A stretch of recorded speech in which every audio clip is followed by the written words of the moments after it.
سامنے مصطفیٰ شاہ تھے، ماہر کو ذرا بھی اندازہ نہیں تھا کہ وہ بھی ہو سکتے ہیں۔ ایک نظر ان کو دیکھا، لیا کو لگا جو اس کے کندھے سے لگی تقریباً سو رہی تھی، پھر جھک کر اس کو بازو میں اٹھا اوپر لے گیا۔ مصطفیٰ شاہ بس خاموش سے اس کو دیکھ رہے تھے۔ اس کو بیڈ پہ لٹا کے آہستہ سے اس کا حجاب کھولا اور کوٹ بھی اتار دیا۔ جوڑے سے بال کھول کر اس کو ریلیکس کیا، کمفرٹ ٹھیک کر کے نائٹ بلب آن کیا اور نیچے آ گیا۔ السلام علیکم مصطفیٰ انکل، کیسے ہیں؟ سیڑھیوں سے نیچے آتے نارمل انداز سے پوچھا۔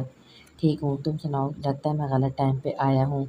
سر ہلا کر جواب دیتے ایک نظر اوپر کی طرف دیکھا۔ خیر بتائیے کیسے آنا ہوا؟ گہری سرد نظریں ان پر ٹکاتے پوچھا۔ میری سوچ تھی کہ اپنا بزنس لندن شفٹ کر لوں، بس تم سے تھوڑی مدد چاہیے۔ مصطفیٰ شاہ بہت ناپ تول کے بول رہے تھے۔ کس طرح کی مدد؟ ماپی نے آئی بوجھ گئے۔ تم جانتے ہو میں شپ سے ٹرانسپورٹ کرتا ہوں، پاکستان میں تو کافی پھیلا ہوا ہے میرا بزنس، تم یہاں سب کچھ جانتے ہو، تمہارے تعلقات بھی ہوں گے، تو بس تم مجھے پرمیشن لیٹر ایشو کروا دو کسی طرح، ہر طرح کی اس ٹرانسپورٹ کے لیے۔ اس کے تاثر دیکھتے مصطفیٰ شاہ نے بہت احتیاط سے الفاظ استعمال کیے۔ یا میرے بہت تعلقات ہیں اور میں چاہوں تو آپ کا کام ابھی اسی وقت کروا سکتا ہوں، بٹ میں ایسا نہیں کروں گا۔ میں بہت اچھے سے جانتا ہوں آپ کا بزنس، میں بس پھپھو کی وجہ سے خاموش ہوں، تو میری خاموشی کو میری کمزوری مت سمجھے گا۔ اگر یہاں وہی کام کیا تو مجھ سے آپ کا کوئی رشتہ نہیں، نہ ہی میں آپ کی کوئی مدد کروں گا۔ سر سپاٹ فوراً کرتی نظروں سے اس کو دیکھتا چلا گیا۔ پیچھے مصطفیٰ شاہ غصے سے بیشتاب کھا کر رہ گئے۔ وہ پہلے کے انجانے میں ان کو بہت نقصان دے چکا ہے اور اب تو صاف دھمکی دے کر گیا ہے۔ اس نے بظاہر ایسا کہا نہیں، لیکن اس کا مطلب یہی تھا کہ اگر اس نے وہی کام لندن میں کیا تو وہ ضرور اس کو یہاں کی پولیس کو پکڑوا دے گا۔ تم میری راہ کا ناقابل برداشت کانٹا بن گئے ہو، بہت جلدی میں اس کانٹے کو نکال پھینکوں گا۔ اوپر کی طرف دیکھ کر زہر خند لہجے میں کہا اور چلے گئے۔ وہ تو ویسے یہاں اس لیے آئے تھے کہ اس کو پتہ چل جائے وہ لندن میں ہے، تاکہ بعد میں اگر کہیں دیکھ لے تو کوئی پریشانی نہ ہو۔ ابھی تو ویسے ان کو بہت کام تھے۔ ایک ہفتے بعد حمامہ کی رخصتی طے ہوئی تھی۔ کل تک رفعت بیگم نے بھی آ جانا تھا۔ کمال شاہ اور فریہ بھی تیاری کرتے، بس گھر کے ہی لوگ شامل تھے۔ عاشق تو رات کو آتے ہی بغیر کسی سے بات کیے روم میں بند ہو گیا۔ وہ تو ہر چیز سے فرار حاصل کر رہا تھا، لیکن حمامہ اس کو سب کا سامنا کرنا تھا اور خوش بھی رہنا تھا۔ ایسے تو اس نے نہیں سوچا تھا، وہ تو سب کچھ اچھا چاہتی تھی، لیکن سب الٹ ہو گیا۔ عاشق کا رویہ اس کو بری طرح تکلیف دے رہا تھا۔ کہاں وہ سب کو ہنسانے والی، آج خود مصنوعی ہنسی ہنس رہی تھی۔ اس کی غلطی اتنی بھی بڑی نہ تھی کہ اس کو ایسی سزا دی جاتی۔ عاشق کی بے رخی، اس کی چپ حمامہ کو اندر سے مار رہی تھی۔ کسی سے بات کرنے سے وہ کترانے لگی تھی، کہیں کوئی اس کے چہرے پہ رقم وہ تکلیف نہ پڑھ لے جو جانے انجانے میں عاشق اس کو دے رہا تھا۔ گھر کے کاموں سے بھاگنے والی نے خود کو گھر کے کاموں میں الجھا لیا تھا۔ خود کو فضول سوچوں سے پاس رکھنے کے لیے یونین میں بھی ایڈمیشن بھی کروا لیتا، جو رخصتی کے اگلے دن جوائن کرنی تھی۔ ہر وقت پٹر پٹر بولنے والی کی زبان بالکل خاموش تھی، اور عاشق وہ تو جیسے وہاں تھا ہی نہیں، ہر چیز سے بے نیاز، ہر وقت کسی سوچ میں گم۔ ابھی بھی صبح کے وقت سے فارغ ہو کے حمامہ کچن میں تھی، شاید کچھ پکانے کی کوشش کر رہی تھی جب عاشق کچن میں داخل ہوا۔ عموماً وہ اس وقت گھر پر نہیں ہوتا تھا، آج شاید اس کو کمال نے روکا تھا۔ ایک نے حمامہ کو دیکھا، پانی کی بوتل لی اور چاند لگا۔ عاشق بات سنے، بڑی اپنائیت سے پکارا تھا۔ نہ چاہتے بھی عاشق رکا اور اس کی طرف دیکھا، جس کی سرخ متوری آنکھیں اس کے رونے کی چغلی کھا رہی تھی۔ کیا آپ اس فیصلے سے خوش نہیں ہیں؟ بہت ہمت کرتے پوچھا، ورنہ تو اس ستم گر کو دیکھ کر آنکھیں بھیگ رہی تھیں۔ میری خوشی کی پرواہ کس کو ہے؟ زکام زدہ سرد سی آواز تھی۔ اگر آپ نہیں چاہتے تو کیوں کر رہے ہیں؟ بہت سے آنسو اندر اتار کے پوچھا۔ میں صرف چاچو کا کیا گیا فیصلہ مان رہا ہوں۔ پتہ نہیں کیوں، لیکن عاشق کی وضاحت کمزور سی تھی۔ اپنے فیصلے میں بااختیار مرد کیسے کسی کے دباؤ میں آ سکتا ہے؟ آئی ایم سو سوری، میری وجہ سے جو بھی آپ کو پریشانی ہوئی، لیکن اگر آپ یہ نہیں کرنا چاہتے تو میں انکل کو منع کر دوں گی، دونوں ہاتھوں کی انگلیاں مروڑتی بھرائی آواز میں بولی۔ دل پہ کیسے زبر کیا تھا وہ خود ہی جانتی تھی۔ درد سا اٹھ رہا تھا سینے میں جو آنکھوں کے ذریعے باہر آنے کو تیار تھا۔ ضرورت نہیں، جو ہو رہا ہے ہونے دو، جذبات سے آری لہجے میں کہتے جانے لگا۔ آئی ایم سو سوری شاہ، اکیلی سی آواز میں کہتی وہاں سے بھاگ گئی۔ پیچھے عاشق کے دل کو کچھ ہوا، اس کے آنسو عاشق کو اچھے نہیں لگ رہے تھے، وہ اس کی وجہ سے روئی تھی، اس کو اچھا نہیں لگ رہا تھا۔ اندر ہی اندر کچھ ہو رہا تھا جس کو جان کر بھی عاشق انجان بن رہا تھا، وہ چاہ کر بھی کچھ نہیں کر پا رہا تھا، وہ کر ہی نہیں سکتا تھا، سب کچھ تو اس کی مرضی کے مطابق نہیں ہو سکتا۔ اس نے منع کیا تھا اس بے وقوف لڑکی کو کہ مت کرو شادی، لیکن وہ نہیں مانی۔ ابھی آنسو شاید اس کی قسمت میں تھے۔ سوچوں کو جھٹکتا چلا گیا۔ ابھی اس کو کہیں جانا تھا۔ کیا سوچا؟ تم کیا کرو گی؟ جولیا کو کسی سوچ میں گم دیکھ کر بولا اور نظریں لیپ ٹاپ پہ مسکور کی۔ فی الحال تو کر سکتی ہوں میں کچھ جولیا، فی الحال تو نہیں کر سکتی میں کچھ۔ جولیا نے اس کو دیکھا۔ کیوں؟ پیٹر نے لیپ ٹاپ سے نظر اٹھا کر اس کو دیکھا جو کافی خوبصورت لگ رہی تھی۔ خوبصورت تو وہ تھی لیکن اس کا فیشن اس کو مزید پرکشش بناتا تھا کہ دیکھنے والے کی نظریں نہ ہٹ پاتی۔ ابھی میرا پروجیکٹ چل رہا ہے، اس کے ساتھ اگر ابھی کچھ کیا تو میرا کروڑوں کا نقصان ہو سکتا ہے، سو ہمیں 2 مہینے ویٹ کرنا ہوگا۔ جب میرا کام پورا ہوگا تو ہی ہم کچھ کریں گے، اور تم کان کھول کر سن لو، تم اس کے آس پاس بھی نہیں جاؤ گے تب تک۔ انگلی اٹھا کے اس کو وارن کیا۔ پیٹر ہنسا۔ یہ کافی مشکل ہے۔ واٹ ایور، تم اس کے پاس نہیں جاؤ گے۔ ٹیبل پہ ہاتھ مار کے زور سے بولی۔ اوکے اوکے ریلیکس، میں نہیں جا رہا۔ پیٹر نے دونوں ہاتھ اٹھا دیے۔ جولیا نے فون اٹھایا۔ ویسے تم کیا کرو گی اس کے ساتھ؟ مطلب مجھے کچھ تو پتہ ہونا چاہیے نا۔ پیٹر تجسس سے آگے ہوا۔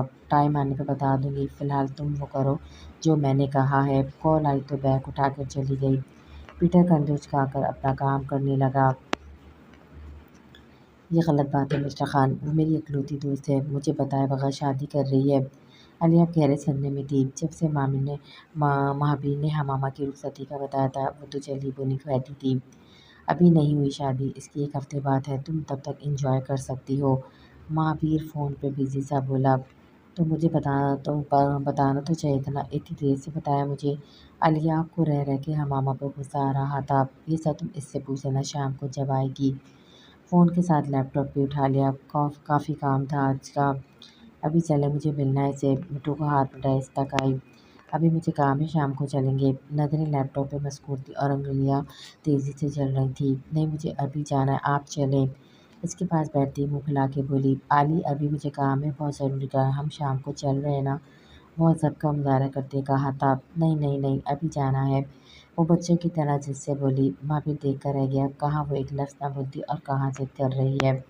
تم دیکھ رہے ہو مٹھو، سب کیسے بدل گیا۔ ایک وہ حمامہ ہے جس کا میرے بغیر کھانا ہضم نہیں ہوتا تھا، آج میرے بغیر شادی کر لی، اور ایک یہ مسٹر خان، کیسے دوست ہیں۔ ساری بات ماننے کا وعدہ کہ اب سن بھی نہیں رہے۔ بڑی شکایتی انداز میں مٹھو سے کہا اور مٹھو نے دونوں پر اس کے گالوں پہ رکھے۔ بس ایک تم ہی مجھے سمجھتے ہو۔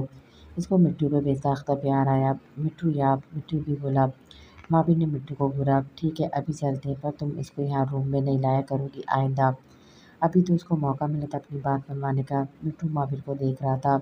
یہ کیا بات ہوئی، آپ ہر بار ایسے ہی کرتے ہیں؟ میرا مٹھو آپ کو کچھ کہتا ہے کیا جو آپ اسے اتنا برا سلوک کرتے ہیں؟ دیکھا مٹھو، سب تم سے جیلس ہوتے ہیں۔ علیہ جھنجھلائی۔ اس کا مٹھو کون سا کسی کو کچھ کہتا ہے؟ جو کوئی بھی اس کو پاس نہیں آنے دیتا تھا۔ جو بھی ہے جانا ہے تو ٹھیک ہے، نہیں تو میں بزی ہوں۔ کندھے اچکا کر واپس لیپ ٹاپ پہ متوجہ ہوا۔ سوری مٹھو، مجھے ابھی حمامہ سے ملنے جانا ہے، تو تم سے میں واپس آ کے ملتی ہوں، پھر ہم بہت اچھی سی پینٹنگ بھی کریں گے۔ بڑے پیار سے مٹھو کو اٹھا کے باہر چلی گئی۔ مہابیر کے لب پھیلے، اس کو ہینڈل کرنا اتنا بھی مشکل نہیں تھا، بہت معصوم تھی وہ، جلدی بات مان جاتی تھی۔ کمال اور فریہ باہر گئے ہوئے تھے۔ عاشر ابھی آفس چلا گیا تھا۔ مما اکیلی بیٹھی بور ہو رہی تھی۔ ٹی وی پہ بھی دیکھنے کو دل نہیں کرتا۔ کھانا وہ بنا چکی تھی، نماز بھی پڑھ لی تھی۔ لاؤنج میں دونوں ہاتھ گالوں پہ ٹکائے وہ داس سی بیٹھی تھی۔ جب بیل بجی، بے دلی سے اٹھ کر دروازے تک گئے۔ تم کیسی دوست ہو؟ ہاں، یہاں آتے ہی تم بدل گئی، تمہیں شوہر کیا ملا؟ تم نے تو نظریں ہی پھیر لی، بڑی بے وفا نکلی تم تو، شادی کر رہی ہو بتایا بھی نہیں۔ حمامہ کو دیکھتے ہوئے شروع ہو گئے۔ صرف حمامہ ہی تھی جس سے وہ ایسی بات کرتی تھی۔ مہابیر نے آئی برو چکا کر اس کے انداز دیکھا۔ حوصلہ کرو لڑکی، سانس لے لو۔ حمامہ اس کے گلے لگتی بولی۔ ہٹو تم پیچھے، ناراض ہوں میں تم سے، کیسے تم شادی کر سکتی ہو میرے بغیر؟ میری شادی ہوئی تھی تو سب سے پہلے تمہیں بتایا تھا، اور تم ہو کہ دوسرے لوگوں کی طرح خبر کی ہے خود نہیں بتا سکتی تھی؟ ویسے تو دنیا جہاں کی باتیں کروا لو تم سے، کام کی بات تم سے نہیں بتائی گئی۔ اس کو سائڈ پہ کر کے نان اسٹاپ بولتی اندر آئی۔ مہابیر کو بالکل نظر انداز کر دیا، اور وہ تو بس اس کی زبان کی اسپیڈ دیکھ رہا تھا کہ وہ اتنا بولتی ہے۔ حمامہ بس اس کو گھور رہی تھی۔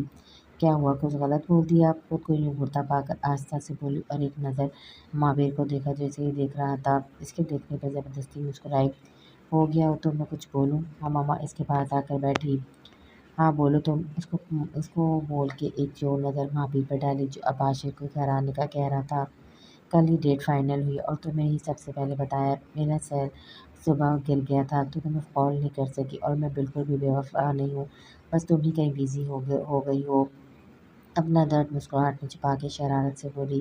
نہیں، وہ تو بس ایسے ہی۔ الیاف جھنک گئی۔ ہاں ایسے ہی۔ حمامہ نے ٹہکا دی تو وہ شرما گئی۔ تم بتاؤ عاشر بھائی مان گئے؟ مابر کو باہر جاتا دیکھ کر بولی۔ ہاں مان گئے۔ گہرا سانس لے کر بولی۔ یہ تو وہی جانتی تھی کہ کیسے مان گئے۔ کیسے مان گئے اتنی جلدی؟ الیاف کو اس کی آنکھوں میں اداسی نظر آ رہی تھی۔ فریہ آنٹی نے بات کی تھی ان سے، کہتی نظریں چرا گئی۔ اور جو تم نے خود سوچا تھا وہ؟ الیاف اس کے چہرے کو دیکھی تھی جو کافی بدلا لگ رہا تھا۔ کیا فرق پڑتا ہے، ہو تو وہی رہا نا جو میں چاہتی ہوں، اب جیسے بھی ہو رہا ہے۔ حمامہ لہجے کی اداسی نہیں چھپا پا رہی تھی۔ مجھے ایسا کیوں لگ رہا ہے کہ تم خوش نہیں ہو؟ الیاف نے اس کے دونوں ہاتھ پکڑے۔ نہیں ایسا تو کچھ نہیں ہے، میں خوش ہوں۔ لگتا ہے عاشر آ گئے، تم بیٹھو میں کافی لاتی ہوں۔ گاڑی کی آواز سن کے شکر کرتی چلی گئی، ورنہ جتنے پیار سے الیاف پوچھی تھی وہ ضرور بتا دیتی، لیکن وہ نہیں بتانا چاہتی تھی کہ ابھی تو اس کی دوست کی لائف میں خوشیاں آئی تھی، وہ اپنی وجہ سے ان کو خراب نہیں کر سکتی تھی۔ ایک ہفتہ کیسے گزرا پتہ بھی نہ چلا۔ عاشر نے خود کو بری طرح کام میں مصروف کر لیا تھا۔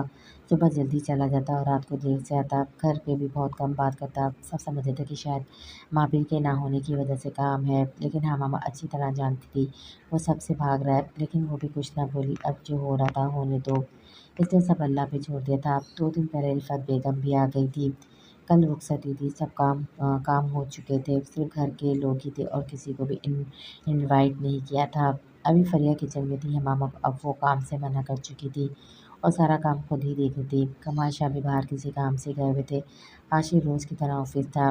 حمامہ رفعت بیگم کے ساتھ ان کے روم میں تھی۔ کیا بات ہے حمامہ، تم بہت خاموش ہو گئی ہو؟ 2 دن سے ذہن میں آتا سوال پوچھ ہی لیا تھا۔ کوئی بات نہیں ماما، بس میری شادی ہو رہی نا اس لیے سمجھدار ہو گئی ہوں۔ ٹھیکا سا مسکرا کے بات کو مذاق میں اڑانے کی کوشش کی۔ پہلے تو تم ایسی نہیں تھی، کچھ ہوا ہے تو بتاؤ مجھے۔ رفعت بیگم کو فکر ہوئی۔ ماں تھی کیسے بیٹی میں آیا بدلاؤ نہ دیکھتی، 2 دن سے دیکھتی گھر کے کام سے بھاگنے والی بغیر ایک بھی شگن ماتھے پہ لائے سارا گھر دیکھ رہی تھی، ہر وقت پٹر پٹر بولنے والی سوچ سوچ کے بول رہی تھی۔ نہیں ماما ایسی بات نہیں ہے، بس مجھے بابا اور بھائی یاد آ رہے ہیں، افسردہ سے کہتی کہ گود میں سر رکھ کر آنکھیں موند گئی۔ ہاں بچے یاد تو مجھے بھی بہت آتے ہیں، لیکن کیا کر سکتے ہیں، جو اللہ کی مرضی۔ اس کے بالوں میں ہاتھ پھیرتی وہ بھی دکھی ہوئی۔ شوہر تو ساری زندگی کے لیے اکیلا کر گیا اور بیٹا اس نے جیتے جی اکیلا کر دیا۔ ماما بھائی ایسے کیوں ہو گئے ہیں؟ اپنے بھائی کی بے حسی پہ دل بھر آیا۔ شاید میری تربیت میں کوئی کمی رہ گئی تھی جو اس کو ماں کے بڑھاپے کا بھی احساس نہیں ہے۔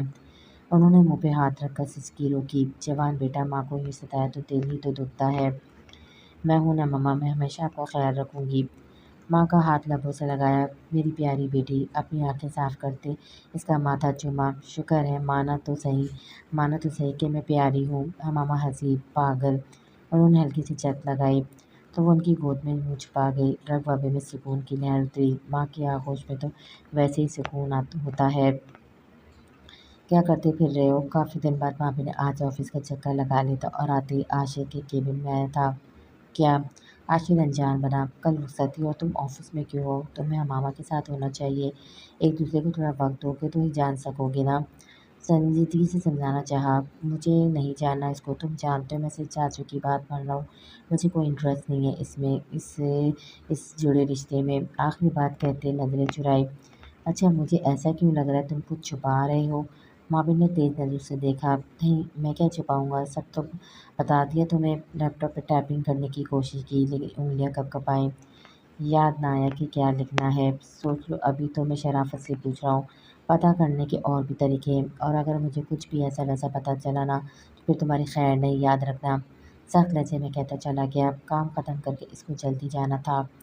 آئی ایم سو سوری یار، لیکن میں بتا کر تم سب کو پریشان نہیں کرنا چاہتا۔ میں جانتا ہوں تم سب پتہ کر لو گے، لیکن میں خود بتانے کی ہمت نہیں کر سکتا، تم سب کا دل نہیں توڑ سکتا، میں تو خود ٹوٹا بکھرا ہوں، تم سب کا ٹوٹنا برداشت نہیں کر سکتا، معاف کر دینا مجھے۔ دروازے سے سو جاتا دیکھ کر تکلیف سے لال سرخ آنکھیں بند کرتا بڑبڑایا۔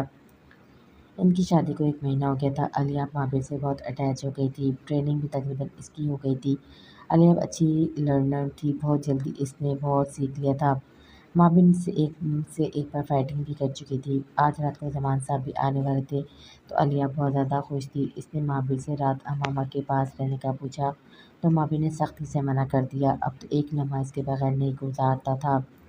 آفس کا کام ختم کرتا مابن آیا تو علیہ اب نظر نہ آئی۔ مابن سمجھ گیا وہ کہاں گئے ہوں گی۔ اس کو امامہ کے پاس جانے سے منع کیا تو موڈ خراب ہو گیا تھا۔ فریش ہو کے اوپر آیا تو وہ منہ پھلا کے کچھ پینٹ کری تھی۔ سادہ سی سفید فراک دوپٹہ شانوں پہ ڈالے، پھولے سے گال اور سرخ ناک لیے بہت کیوٹ لگ رہی تھی۔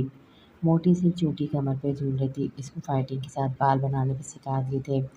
دبے قدموں سے اس کے پیچھے جا کر کھڑا ہوا۔ شکر ہے آج بیٹھو نہیں تھا۔ اس کے ساتھ علیہ اس کی کولون اور سگریٹ کی مہک سے اس کی موجودگی جان چکی تھی، لیکن انجان بنی اپنا کام کرتی رہی۔ کرنٹ تو تب لگا جب مابن نے اس کو کمر سے تھام کر تھوڑی تھوڑی اس کے کندھے پہ ٹکائی۔ برش ہاتھ سے نیچے جا گرا اور دل سینے میں دھڑک دھڑک گیا۔ مسٹر خان کی جان ناراض ہے؟ کان میں سرگوشی کی تو اس کی مونچھوں کی چبھن محسوس کرتی مزید سنٹی۔ ٹھنڈ میں بھی پسینہ آ گیا، پلکیں رخساروں سے لپٹ گئی۔ کچھ دن سے اس کے دل کی حالات بدل رہے تھے۔ اس کی غربت اس کو جھلساتی تھی، وہ دل کو اچھا بھی لگ رہا تھا۔ اس کی بری طرح عادت ہو گئی تھی۔ مابن اس کو خود میں الجھانے میں کامیاب ہوا تھا۔ بولو میری جان۔ اس کا ٹھنڈ پڑتا ہاتھ لبوں سے لگا لیا تھا۔ آپ نے مجھے کیوں نہیں جانے دیا؟ ذرا سا اٹک کر بولی۔ اگر تم جاتی تو میرا کیا ہوتا؟ مابن نے اس کا چہرہ اپنی طرف کیا۔ مطلب؟ علیہ نے ناسمجھی سے دیکھا۔ مطلب اگر تم جاتی تو میں کیسے گزارتا تمہارے بنا یہ وقت؟ اب تو مجھے میری آلی کے بغیر نیند بھی نہیں آتی۔ خمار آلود لہجے میں کہتے اس کو خود میں بیچ لیا۔ اس سے دور رہنا دن بدن مشکل ہوتا جا رہا تھا۔ میں بھی تو رہتی ہوں نا آپ کے بغیر۔ بات کا مفہوم سمجھ کے لب دانتوں تلے دبا گئی۔ کیا خیال ہے دوست سے بیوی کی پوسٹ پہ پروموشن کر دوں تمہاری؟ اس کی لال سرخ ناک پہ لب رکھے تو وہ سرخ ہو گئی۔ نہ وہ میں اس کی جان لبوں سے آئی۔ جانا ہے مجھے تو جانا ہے وہاں تو مجھے کچھ دینا پڑے گا۔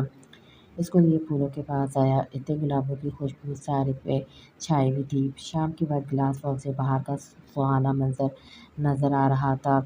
دوپہر میں ہوئی بارش کی وجہ سے سڑکیں ابھی بھی گیلی تھیں۔ جنوری شروع ہوا تو برف باری بھی روز رات کو ہونے لگی تھی۔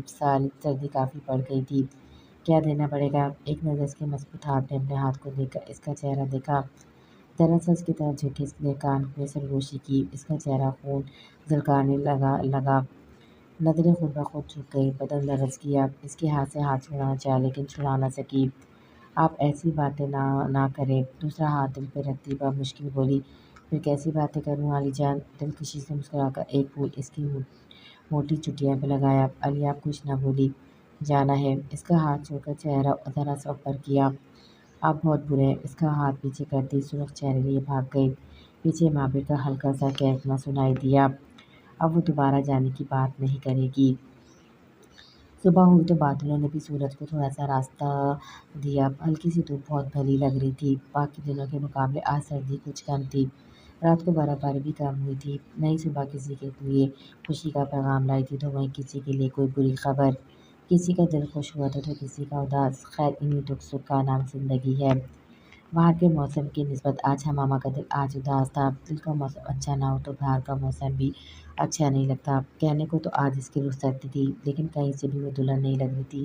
نہ ہی کوئی مہندی لگی تھی، نہ ہی کوئی مہمان آیا تھا۔ اس نے تو اتنا کچھ سوچا تھا کہ وہ شادی پہ یہ بھی کرے گی وہ بھی کرے گی، لیکن شاید قسمت کو کچھ اور ہی منظور تھا۔ ہمارے سوچنے سے کیا ہوتا ہے، ہونا تو وہی ہے جو اللہ نے چاہا۔ فریہ شاہ اور رفعت بیگم گھر کے کام کر رہی تھی۔ کمال شاہ بھی کسی کام میں مصروف تھے۔ عاشق صبح سے اپنے روم سے نہیں نکلا تھا اور حمامہ اپنے روم میں اداس بیٹھی۔ پتہ نہیں یہ سب ٹھیک بھی تھا یا نہیں۔ اس کو عاشق کا رویہ ڈرا رہا تھا۔ عاشق تو جیسے چپ چادلی تھی جو حمامہ کو بری طرح سے پریشان کر رہی تھی، لیکن وہ چاہ کر بھی پوچھ نہیں سکتی تھی۔ عاشق تو اس کو دیکھ کر ہی منہ موڑ جاتا تھا۔ بات کیا کرتا؟